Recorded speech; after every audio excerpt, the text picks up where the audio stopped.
Ma'ams and sirs, welcome to the Jarrett Bellmund Show. We are located here at the Center for Arts and Entertainment. My goal is to assist you in your personal and professional growth by talking to community leaders like our guest, Caroline Gunther. This episode is brought to you by Pro 16 Productions.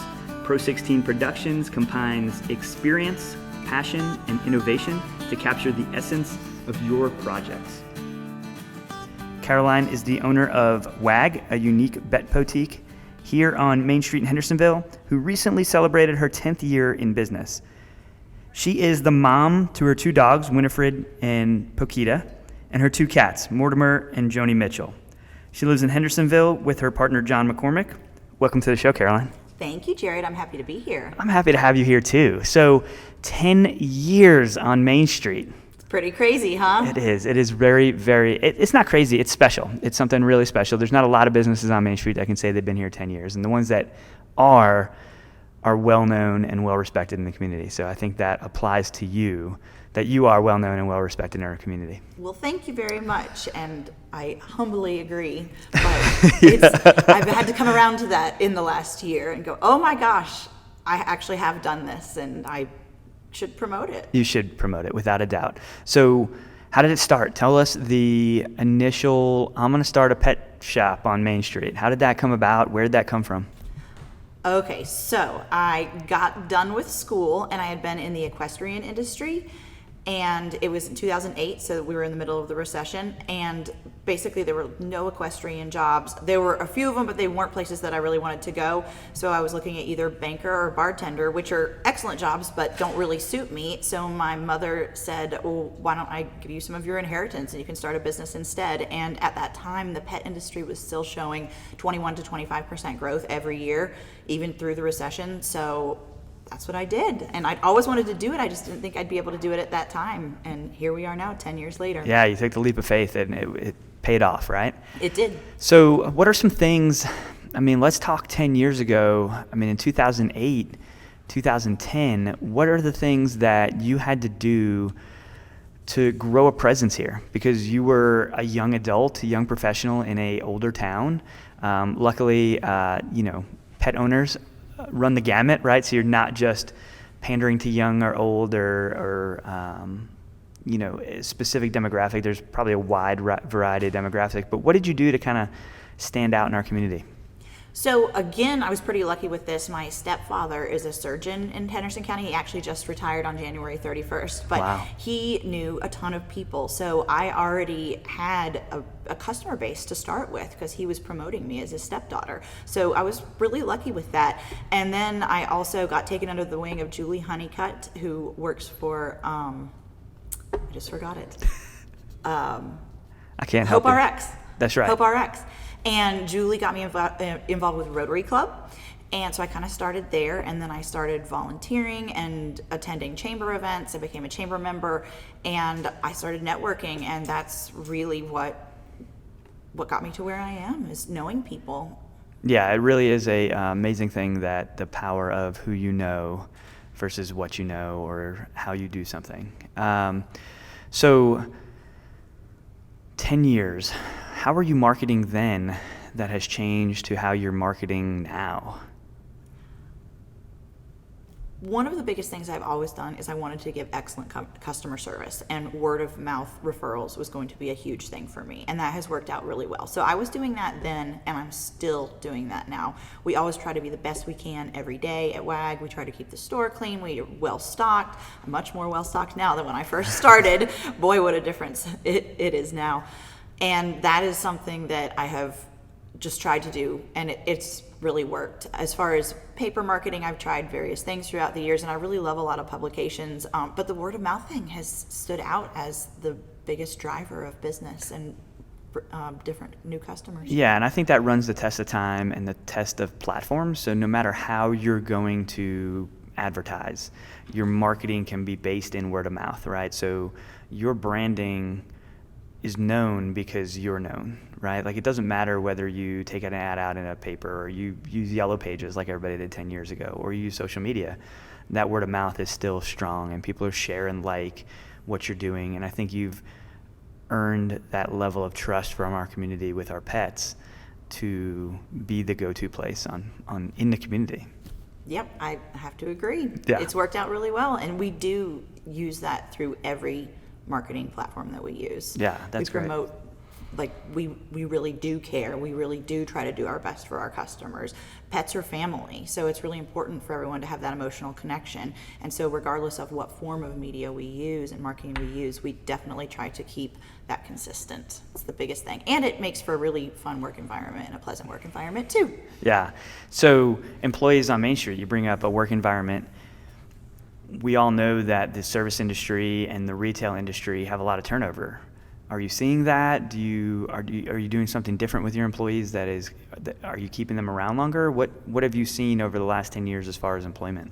I have been really lucky to have several employees that have worked for me stay for a long time. Of course, I've had some people that were just out of college and they went off to do a real job, if you will. Yeah.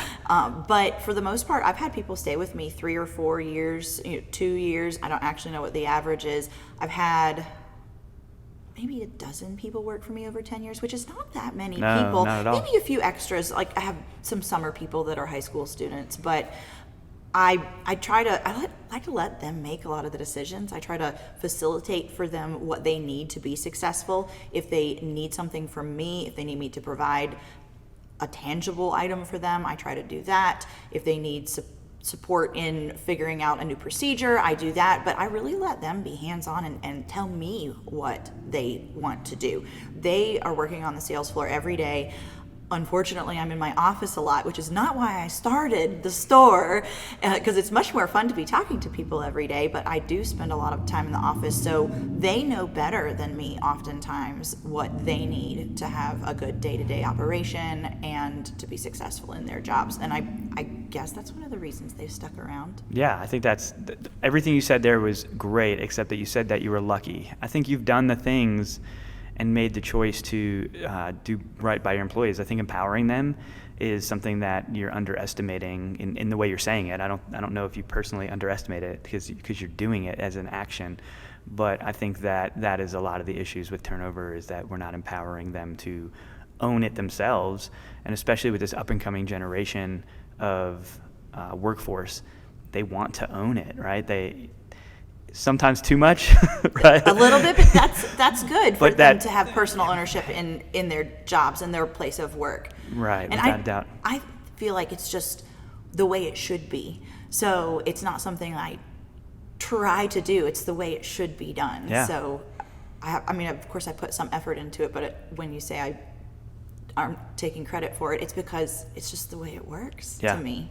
Well, I think that's tried and true of a 10-year business on Main Street. Someone that has seen, because I'm sure you've made mistakes with employees. I have. Right. But you've learned from it, and now you have a great staff and a consistent staff, and that's wonderful. So the community downtown, I have an office right on Main Street. I used to have an office like a block off Main Street. The difference of being right on Main Street is immense.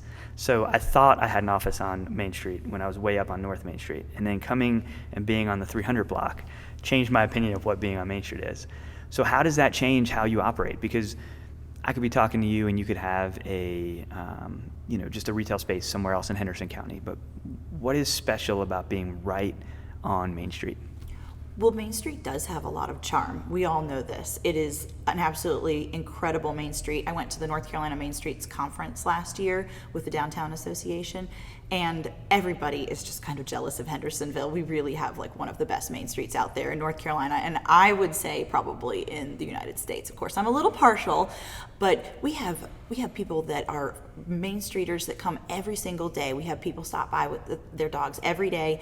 We have the normal groups at the coffee shops, then you see them walking along and talking to each other. So you see the same people every day, but then you also get to see the tourists, and they've found this place and come here because it's wonderful, or they've heard it's wonderful. And one thing, I don't know if you know this, is the majority of visitors are either first time or many repeat visits. So they're either like first timers or fifth timers or sixth timers or eighth timers, or have been coming here for 25 years.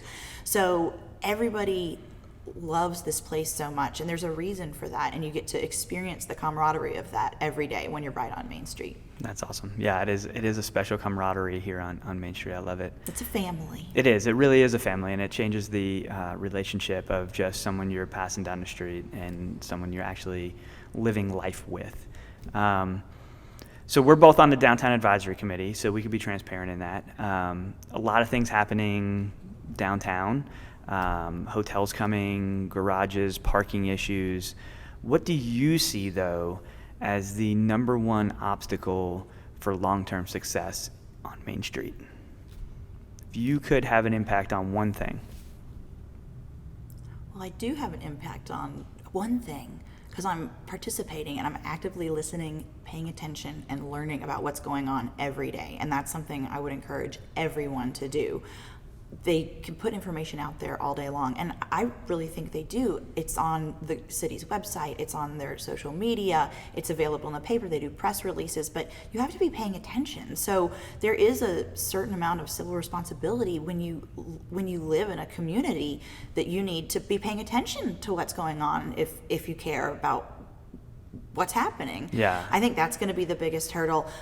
There's a lot of misinformation out there about a lot of those projects, and I've spent a lot of time over the last few weeks correcting that misinformation. It's right there in black and white. I'm not sure how people are misinterpreting things so much. It's really amazing, actually. Yeah, I think it's special that you went right to not something that could benefit your business or benefit, but to disseminating information and making sure that everybody's educated on what's going on in the civil discourse that needs to happen and the civil engagement that needs to happen. I think that's just another testament of what's special about our Main Street, is that it's not parking meters aren't going to solve a problem, a parking deck, a new building, grants for facades are not going to solve every problem, but the communication of the community and being engaged and involved with each other are going to be what makes the long-term success. It's an amazing statement I think you just made. So you're also engaged in many other things. a lot of things. So tell us about some of the other organizations you're involved with. You've mentioned Rotary, you've mentioned Downtown Main Street. What other things are you engaged in? So right now I'm on the Community Foundation of Henderson County Board of Directors. I'm the secretary for them, which is actually stepping out of my comfort zone a little bit. I'm not really a secretary personality, but I'm trying my best, and they say I'm doing just fine in that. So it's nice to be on the executive committee in that role. The Community Foundation is amazing. I just was looking at some emails this morning from them about something they're going to be doing soon in response to the COVID-19. And it's going to be exciting. So that's really fun. I immediately found myself at home there. I have worked with them before with the Vintage Carolina Committee and in a few different ways. And so I was pretty familiar with them. But like as soon as I walked in the boardroom that first day, I just felt like I was home. And I love all of our board members. I love all of the staff at the Community Foundation. And I love all of the things that we do and what we're able to offer to the community. Yeah, could you dig in a little and just let us know what they do for those that don't know what the Community Foundation does for this community? There are people that don't know what the Community Foundation does. This is true. Quick, it's really quick complicated, snapshot. though. Yeah, so just quick, they provide funds via grants to organizations in Henderson County. I think that's a very basic, vague.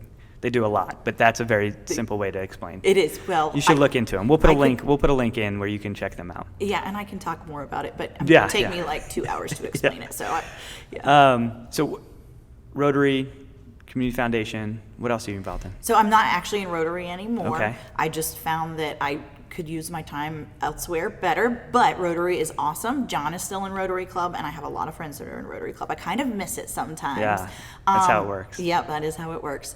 And I love being on the Downtown Advisory Committee. That is something that's so near and dear to my heart: economic development, downtown revitalization, and celebrating what we actually do have already here in Hendersonville.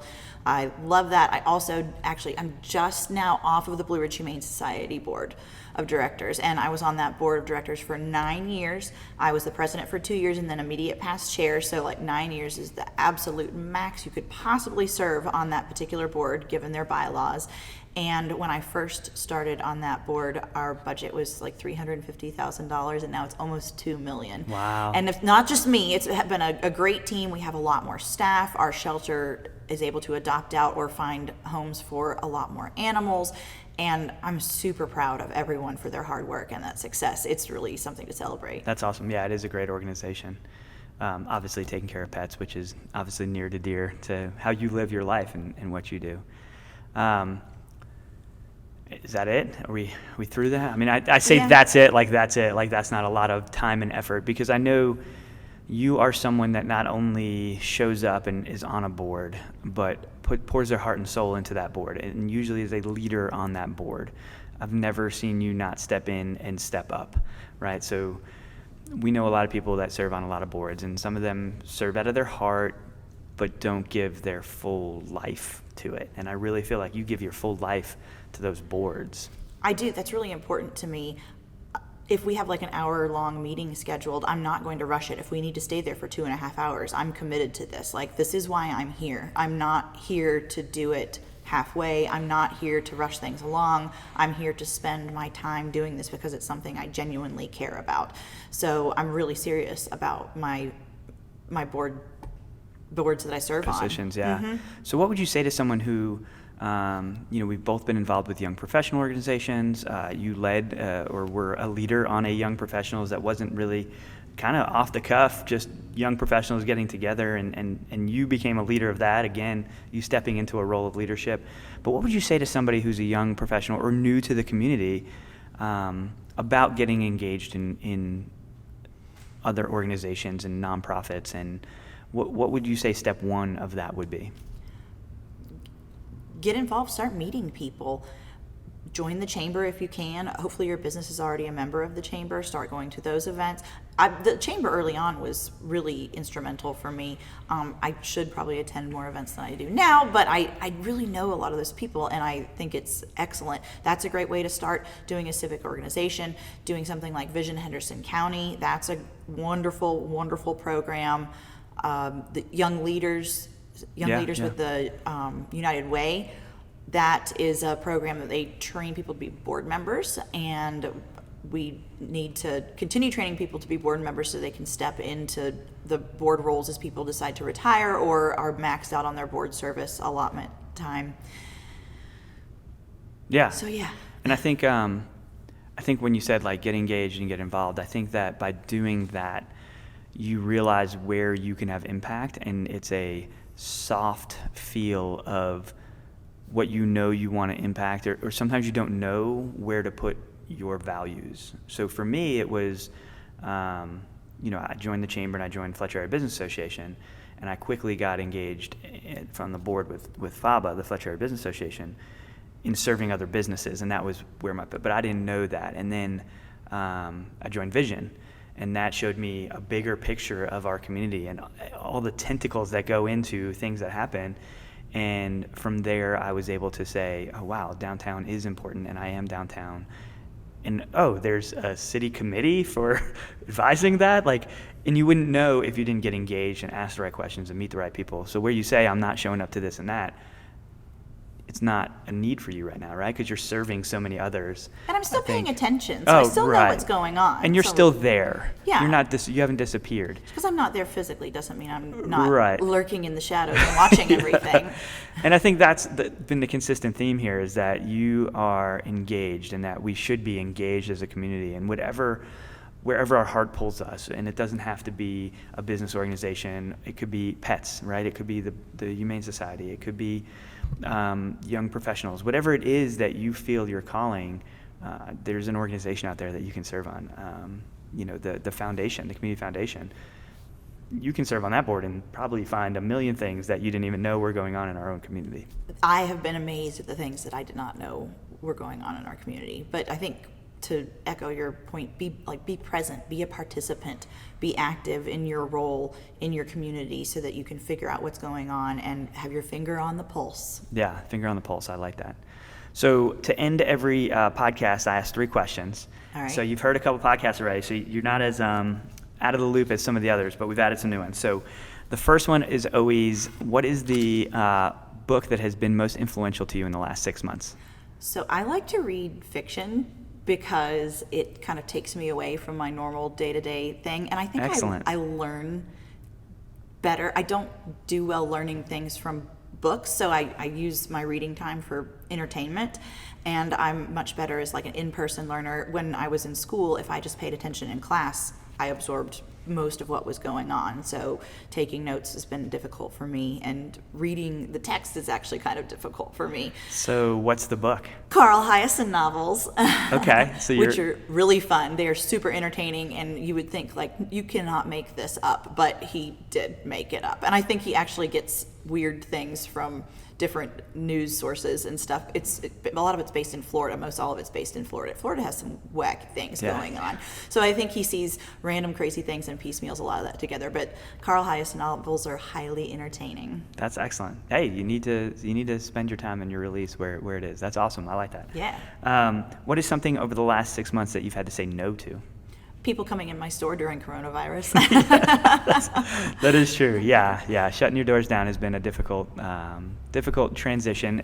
I can tell you that I think you've been very creative and responsible and ethical in the way you've handled it. So thank you for that. Thank you. You're welcome. It was a hard decision. Yeah, never an easy decision. But again, you're a leader, and you made leaders lead. And so I think you proved that, and we can see that from our leaders in difficult times like this, that leaders are always going to step up and lead and make those responsible decisions and do the right thing. So thanks. Last one. If I gave you a billboard and you can put anything, any words you wanted on it, and millions of people would see it, what would you put on that billboard? It would be like a joint effort between maybe our merchants on Main Street. 1 million people, huh? Millions of people. It would be something that would connect a lot of different areas so that they could showcase what they have in their connections together. I'm big on stuff like that. Okay. I don't know specifically. So what would you say? What would I say? Jared, I'd have to think about this for a while. I need some brainstorming time. That's okay. Let's brainstorm. What would you say? You sound like you want to connect people. So what words would you put on a billboard to connect people? I'm pressuring you on this one. You are pressuring me. I really would have to think about it. Because I like where your heart is. The first thing that came to mind was we're all in this together, but that's kind of cheesy and cliche. Okay. But that's a statement that millions of people would see. We're all in this together. I think that's a... I always say a thing about how I believe in the reverberation of the energy in the world between people and things or whatever. Maybe something along those lines. I like where you're going with that. Yeah. Well, excellent. Well, I'm glad we got to that. I hope millions of people hear that. Now I'm going to have to brainstorm on That's it. okay. And get a billboard. Yeah, maybe. Well, thank you for being on the Jared Bellmund Show. We appreciate you coming on. I really appreciate being here. Thank you. Thank you for watching the Jared Bellmund Show. Be sure to hit subscribe, ring the bell for future notifications, and check out the description for more information.